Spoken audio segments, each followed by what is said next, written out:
ایک مرتبہ سیدنا سرکار غوث اعظم شیخ عبدل قادر جیلانی بغدادی رضی اللہ تعالیٰ عنہ اپنے گھر اللہ کی عبادت میں مصروف تھے کہ اچانک آپ کا ایک مرید کہیں سے بھاگتا دوڑتا آپ کی خدمت میں حاضر آیا۔ حضور غوث اعظم نے اپنے مرید کے چہرے کی طرف دیکھا، وہ بہت ہی زیادہ پریشان اور غم زدہ نظر آ رہا تھا۔ حضور غوث اعظم نے اپنے مرید سے فرمایا، بیٹا کیا بات ہے، تم اتنا زیادہ پریشان کیوں ہو؟ پیر و مرشد کی بات سنتے ہی مرید کی آنکھوں سے آنسو بہنے لگے۔ وہ رو رو کر عرض کرتا ہے کہ حضور، میں فلاں گاؤں کا رہنے والا ہوں، میری ایک ہی بیٹی ہے، میری بیٹی شادی کے لائق ہو چکی ہے، میری بیٹی ہر اعتبار سے بہت اچھی ہے، با حیا ہے، با غیرت ہے، با پردہ ہے۔ آج تک میری بیٹی بلا ضرورت کبھی گھر سے باہر تک نہیں نکلی، کسی غیر محرم نے میری بیٹی کو آج تک دیکھا نہیں ہے۔ میں نے گھر کی چار دیواری کے اندر اپنی بیٹی کی تعلیم و تربیت کا اہتمام کیا۔ میری بیٹی بہت ہی زیادہ اچھی ہے۔ چند دنوں پہلے شام کے وقت میری بیٹی گھر کی چھت پر سوکھے ہوئے کپڑے اٹھانے کے لیے گئی تھی، اس کے بعد وہ نیچے اتر کر نہیں آئی۔ ہم نے جب چھت پر جا کر تلاش کیا تو دور دور تک اس کا کہیں کوئی نام و نشان تک نہیں تھا۔ وہ مرید روتے روتے کہتا ہے کہ حضور، میرے گھر کے چھت پر جو چار دیواری ہے، یعنی چاروں طرف جو میں نے چھجا اور دیواریں بنا رکھی ہیں، وہ بہت ہی زیادہ اونچی ہیں، اس کو پار کر کے اس پار جانا کسی کے لیے ممکن نہیں ہے۔ پھر بھی اپنے دل کے اطمینان کے لیے میں گھر سے باہر نکل کر آیا۔ اپنے پڑوسیوں سے میں نے اپنی بیٹی کے بارے میں پوچھا، اپنے رشتہ داروں سے میں نے اپنی بیٹی کے بارے میں پوچھا، جہاں جہاں تک میں پوچھ سکتا تھا میں نے اپنے اطمینان کے لیے اپنی بیٹی کو تلاش کیا، لیکن آج تک اس کا کوئی اتا پتہ نہ چلا۔ آخر کار مجبوراً بڑی امیدوں کے ساتھ آپ کی بارگاہ میں آیا ہوں۔ حضور آپ بتائیں کہ میری بیٹی کہاں ہے، میری بیٹی کس حال میں ہے؟ آپ اللہ کے ولی ہیں، میری بیٹی بحفاظت مجھ تک واپس آ جائے، آپ دعا فرما دیں۔ اپنے مرید کی دکھ بھری داستان کو سننے کے بعد حضور غوث اعظم اللہ کے ذکر میں مصروف ہو جاتے ہیں۔ اپنی آنکھوں کو بند کر کے آپ مراقبے میں چلے جاتے ہیں۔ کچھ دیر کے بعد مراقبے سے واپس آتے ہیں اور واپس آ کر اپنے مرید سے فرماتے ہیں، بیٹا تمہیں فکر کرنے کی، پریشان ہونے کی کوئی ضرورت نہیں ہے۔ تمہاری بیٹی اس وقت جہاں بھی ہے صحیح سلامت ہے اور تمہاری بیٹی کو کچھ بھی نہیں ہوگا۔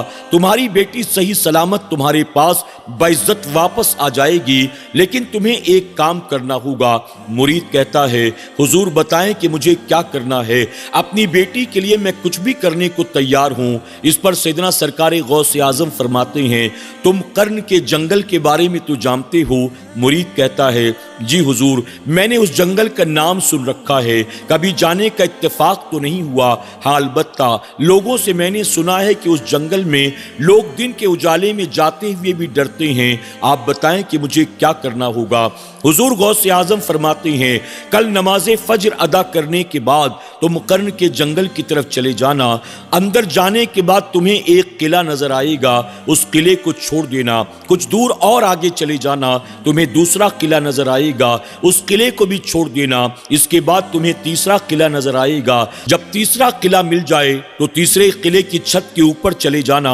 اوپر جانے کے بعد تم میرا نام لینا اور میرے نام کو لے کر ایک گول دائرہ بنا لینا، یعنی نام لے کر ایک حصار کھینچ لینا، اس کے بیچوں بیچ بیٹھ جانا اور بیچوں بیچ بیٹھ کر تم میرا نام لینا۔ تھوڑا وقت گزرنے کے بعد اب وہاں سے جنات کی فوجوں کا گزر ہوگا۔ جنات تمہارے قریب سے ہو کر گزریں گے، ایک سے ایک خطرناک جنات ہوں گے، تمہیں ڈرائیں گے، تمہیں دھمکائیں گے، تمہیں مارنے کی کوشش کریں گے، لیکن تمہیں ڈرنے اور گھبرانے کی کوئی ضرورت نہیں ہے۔ تم اطمینان کے ساتھ اسی دائرے کے اندر بیٹھے رہنا، اس سے ہرگز باہر مت نکلنا۔ کسی جن کی جرت نہیں ہے کہ میرے نام سے جو حصار بنایا جائے وہ اس کے اندر داخل ہو جائے۔ اطمینان کے ساتھ تم بیٹھے رہنا۔ جب دھیرے دھیرے تمام جنات وہاں سے چلے جائیں گے تو جنات کا بادشاہ خود تمہارے پاس آئے گا اور تمہارے آنے کی وجہ پوچھے گا۔ تم اس سے کہہ دینا کہ تمہیں عبد القادر جیلانی نے بھیجا ہے اور تم اپنی بیٹی کو تلاش کرنے کے لیے یہاں آئے ہو۔